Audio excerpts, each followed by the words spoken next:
So, I have a study that was conducted not too long ago. It reveals the most aggressive cat breeds, or cat breeds by aggression. And it states that the Koret, or so actually the Turkish Van by far is the most aggressive cat breed to humans and cats. Second is the Koret. Then after that, all the cat breeds are pretty much the same. They're the same as domestic cats. There's no difference between a Bengal, a Sphinx, Siamese, Orientals, Maine Coons, Norwegian forest cats, ragdolls. All that are pretty much the same as the domestic short hairs. Actually, ragdolls and I think Maine Coons and a few others are a little bit more friendly towards humans and other cats than the domestic short hair, while the Bengal and the Sphinx and Siamese and the Orientals are all the same. But don't get me wrong, the Turkish Van, the Koret, they are a lot more aggressive than the other cats, but this is actually a good thing, I think. It gives them more personality. Like they're a bit more like a guard dog. Like think of them as like the German Shepherds of the cat world. It makes me want to own them more because they have more spunk. From what I've heard of the owners, they have a lot more personality. And there's nothing worse than having a cat that gets picked on.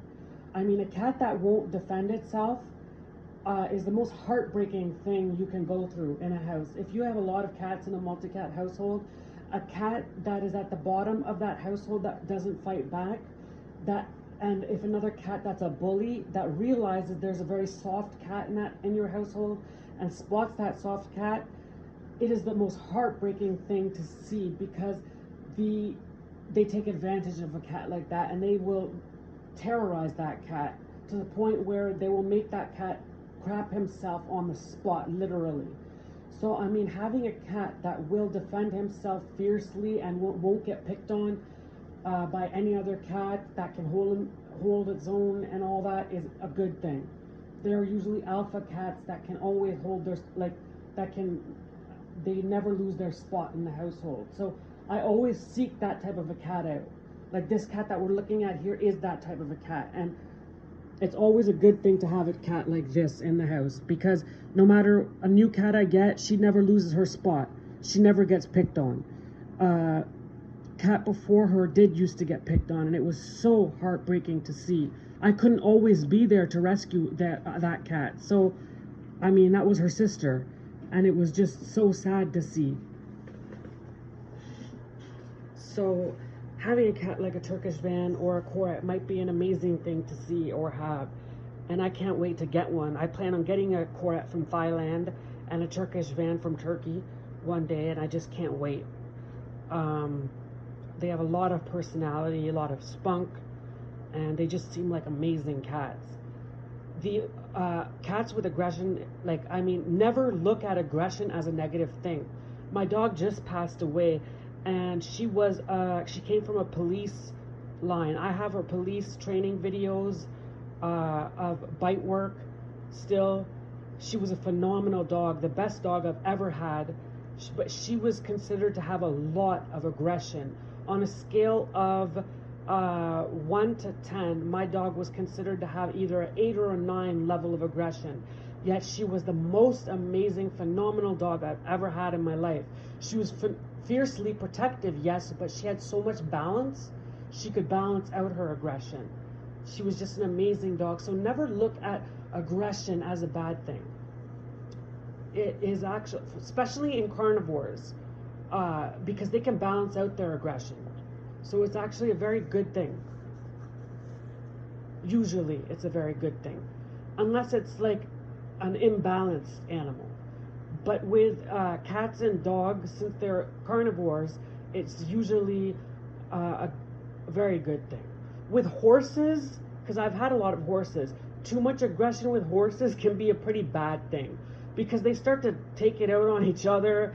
They start to kill dogs and stuff, so it gets a bit out of control with horses. Being a prey animal, and a flight animal, it gets a bit out of control.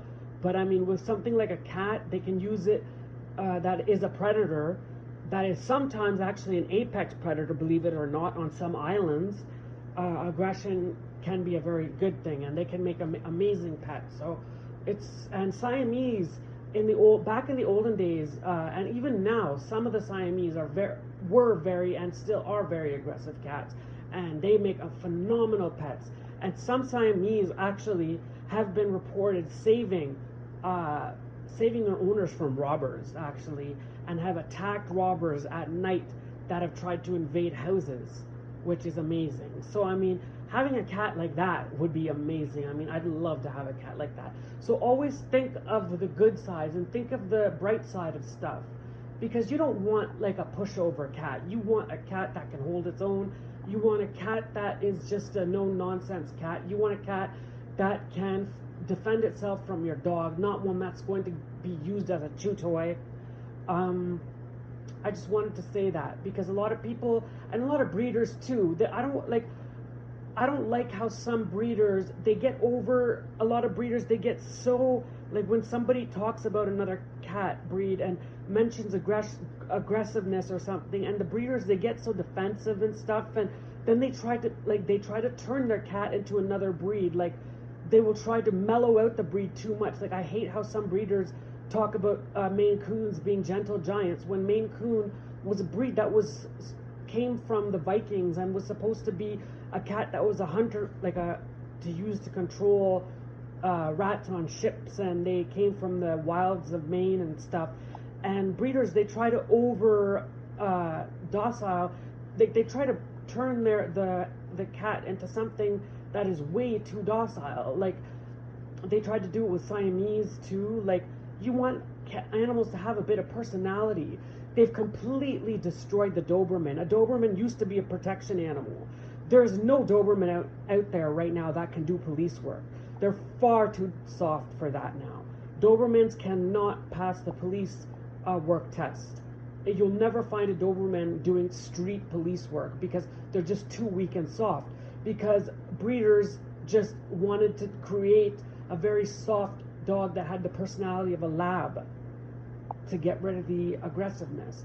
So we don't want that to happen to cats. We want each cat to have its own personality. We want each cat to be, like, we want a Siamese to be a Siamese. We don't want a Siamese to be a ragdoll, right? We want a Maine Coon to be the original Maine Coon. We don't want a Maine Coon to be what they're calling it, like a gentle giant now, which is a gentle giant is a ragdoll. So we don't want a Maine Coon to become a ragdoll.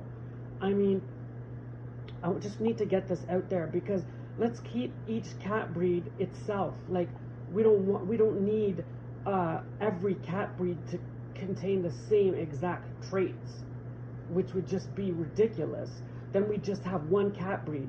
Like, we're starting to just get one dog breed. I'm noticing every dog breed is starting to be and act like a lab.